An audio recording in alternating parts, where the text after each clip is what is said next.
Brace Lord, praise Lord, praise Lord.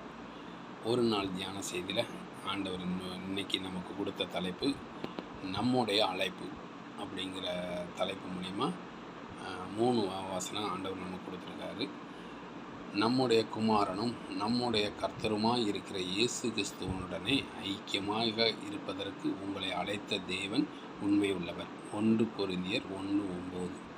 தேவன் நம்மை அசுத்தத்துக்கல்ல பரிசுத்தத்திற்கே அழைத்திருக்கிறார். 1 தெசலோனிக்கேயர் 4:7. சமாதானமாக இருக்கும்படிக்கே தேவன் நம்மளை அழைத்திருக்கிறார். 1 கொரிந்தியர் 7:15. இந்த வார்த்தையினால் இந்த 3 வசனத்தின் மூலியமாக ஆண்டவர் நமக்கு இந்த ஒரு தலைப்பையும் கொடுத்து நம்மளோடு பேசியிருக்கிறார். தேவன் நம்மளை தெரிந்து கொண்டது ஒரு சமாதானத்துக்கு, ஒரு ஒற்றுமையாக வாழ, ஆண்டவரோடு அவருடைய வார்த்தைகளுக்கு கீழ்ப்படிந்து அவரோடு சேர்ந்து நம்ம இருப்பதற்காக தான் தேவன் நம்மளை தேர்ந்தெடுத்துக்காக நம்மளை அழைத்திருக்கிறார்.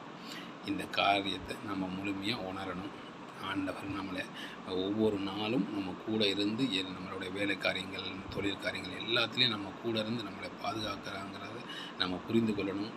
ஆண்டவர் நம்மளுக்கு சமாதானத்துக்காகவே அவரோடு சேர்த்து கொள்ள நம்மளை அழைத்திருக்கிறார். இதை உணர்ந்து ஆண்டவருக்குள்ளே ஒவ்வொரு நாளும் நம்ம ஆண்டவரை நேசிப்போம், விசுவாசிப்போம்.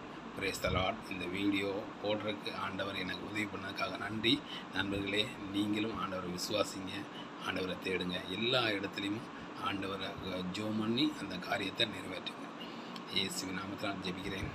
நல்ல பிதாவே, ஆமேன், ஆமேன். நன்றி நண்பர்களே, நன்றி, நன்றி, நன்றி.